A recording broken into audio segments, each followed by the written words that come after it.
Naam, mpendwa mtazamaji na mfuatiliaji wa Upashanaji Media, nikukaribishe katika YouTube channel yetu ya Upashanaji Habari ama U Media.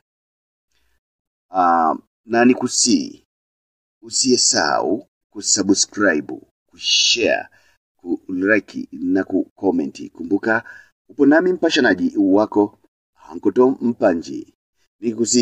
Tuende sote.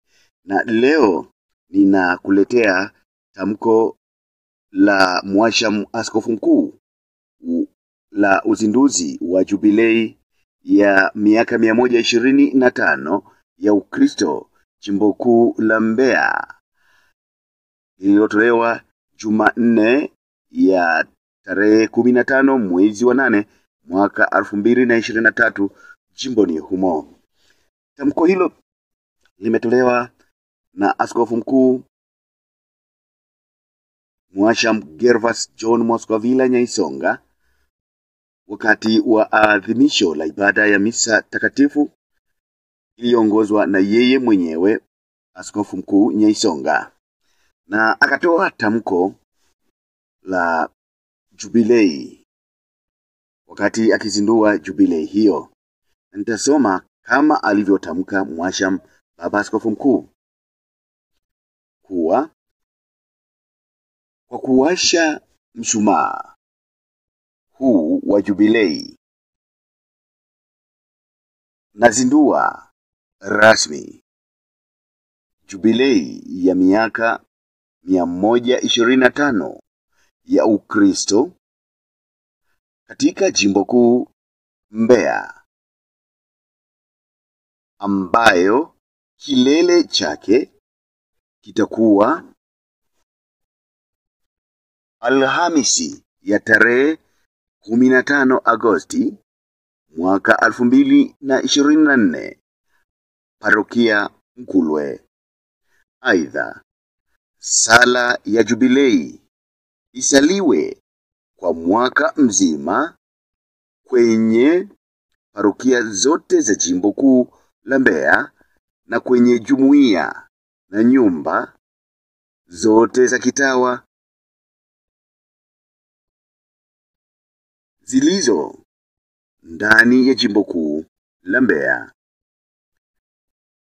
Kuanzia sasa, kwenye parokia zote zianze kutolewa semina, katekesi endelevu kwa waamini, ili wale waliosimama kusali warejee kanisani na waliozuiliwa kupewa baadhi ya sakramenti, hasa ubatizo, waelimishwe na kupata msamaha kwa mwaka huu.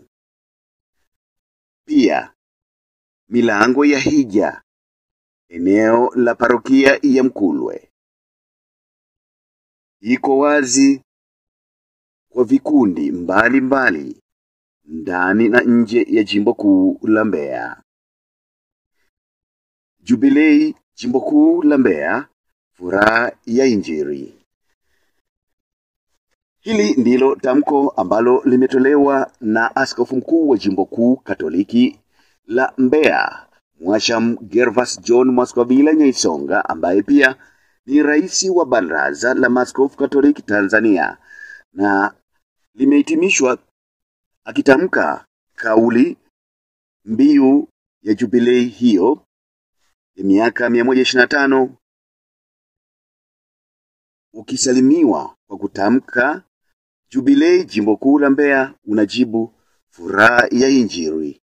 Ama muumini mwenzio akitaja ama akitamka kwa kusalimia furaha ya Injili, unajibu jubilei Jimbo Kuu la Mbeya.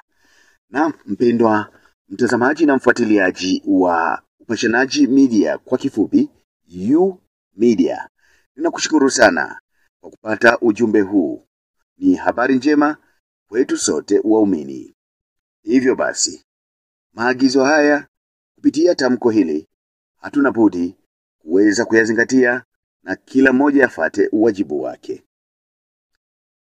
Lakini niendelee kukukumbusha na kukushukuru sana kwa kuendelea kusubscribe, kushare katika mitandao mingine ya kijamii ili ujumbe huu uweze kufika mbali sana. Lakini pia kukomenti.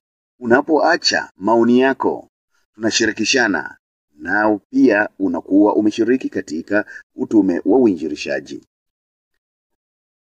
Vile vile kulike, unakuwa umetenda vema na haki. Asante sana na kwaheri.